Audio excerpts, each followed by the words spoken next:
You are looking at a woman who was a master of her craft long before the world knew her name. Before the neon lights of the 80s and that legendary movie poster, Laurie Singer was already established as one of the most gifted young musicians in America. Growing up in a home where her father was a conductor, music was the very air she breathed rather than just a pastime. By the age of 13, she was a featured soloist with the Oregon Symphony, and just a year later, she was accepted into Juilliard, eventually becoming the youngest person to ever graduate from that prestigious institution. During those formative teenage years, she even found herself at a summer camp under the tutelage of a young Yo-Yo Ma.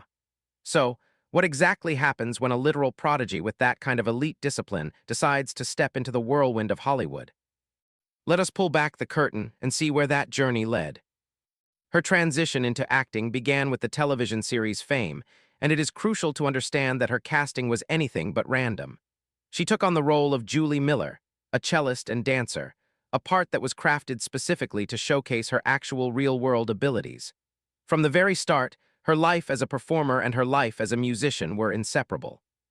Fame was a massive cultural hit at the time, and Laurie fit into that universe perfectly because she was essentially playing a version of her own reality. By 1983, she was performing on stage at the Royal Albert Hall with her castmates, an event that was captured for a hit album. It was actually during this UK tour that she received the news that would change everything. She had been cast as the female lead in a new movie titled Footloose. Moving from the stage of the Royal Albert Hall to one of the most defining films of a generation is a staggering career handoff. When Footloose arrived in 1984, it was an absolute explosion. To grasp the weight of its success, you have to look at the competition that year, which included heavyweights like Ghostbusters, The Terminator, and Indiana Jones. Footloose didn't just survive in that environment. It thrived, becoming the seventh highest-grossing film of the year and returning 10 times its original budget. Yet, the box office was only the beginning. The soundtrack became a cultural juggernaut, featuring 6 top 40 hits, and seeing Kenny Loggins actually bump Michael Jackson's Thriller from the top of the charts. It was a rare moment where 2 songs from the same movie were nominated for Academy Awards. This wasn't just a film. It was an era-defining mood driven by MTV and a specific energy the early 80s craved. While names like Tom Cruise and Rob Lowe were tossed around for the lead, and Daryl Hannah passed on the project, Laurie Singer stepped into the role of Ariel Moore. Looking back, her performance had a depth often ignored by nostalgia. She wasn't just a love interest, but a daughter trapped in a tense, quiet rebellion against her family's expectations.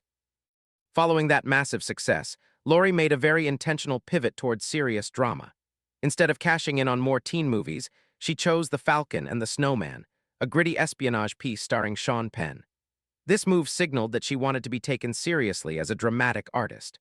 That same year, she showed her range by appearing in the comedy The Man with One Red Shoe alongside Tom Hanks, while also earning an Independent Spirit Award nomination for the noir film Trouble in Mind. She was clearly working to build a sophisticated filmography that moved beyond her initial breakout. However, this is where that top-tier movie star momentum began to shift. There wasn't a massive follow-up blockbuster or an Oscar-winning vehicle to cement her on the A-list permanently. Her career didn't fail. It simply transitioned into a more specialized, niche space. Throughout the late 80s and early 90s, she continued to work steadily in projects that gained cult status, like Warlock or critical nods like Summer Heat. While these films were often quite good, they lacked the mainstream gravity needed to keep her at the center of the Hollywood conversation. Part of the reason might be that she never fit into a simple, marketable box. She wasn't a standard rom-com lead or a typical bombshell. She was intellectual and reserved. In an industry built on loud branding, her subtle approach was harder for the Hollywood machine to package. Then came 1993, and what I believe is the most telling chapter of her career, Robert Altman's Shortcuts. In one of the most acclaimed ensemble films of the decade, Laurie played Zoe Traynor, a cellist. After years of acting, she returned to the instrument she had played since childhood.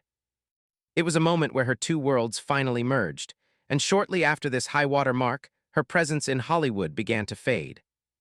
By the mid-90s, following a short-lived sci-fi series called VR5, she largely walked away from the screen. Many observers assumed she had simply disappeared, but that perspective misses the bigger picture.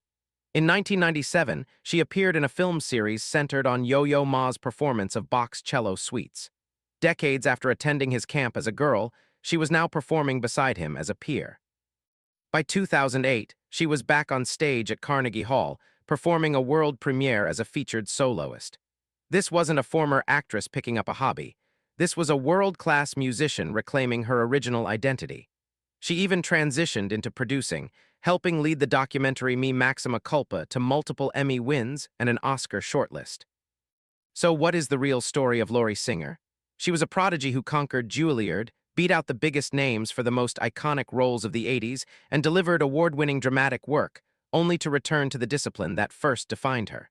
Hollywood wasn't the final goal for her. It was a fascinating, high-profile detour. The cello was there at the start, it was there during her greatest cinematic achievements, and it was there at Carnegie Hall. Some people spend their whole lives hunting for the spotlight, but those who have a true sense of self before the fame usually find their way back home. For Laurie Singer, home was always the music, and she simply took the scenic route to get back there. Thanks so much for hanging out and watching today. If you enjoyed this deep dive into a Hollywood journey, feel free to hit that like button, leave a comment with your thoughts, and subscribe to the channel so you don't miss our next story. I really appreciate the support, and I can't wait to see you all in the next video.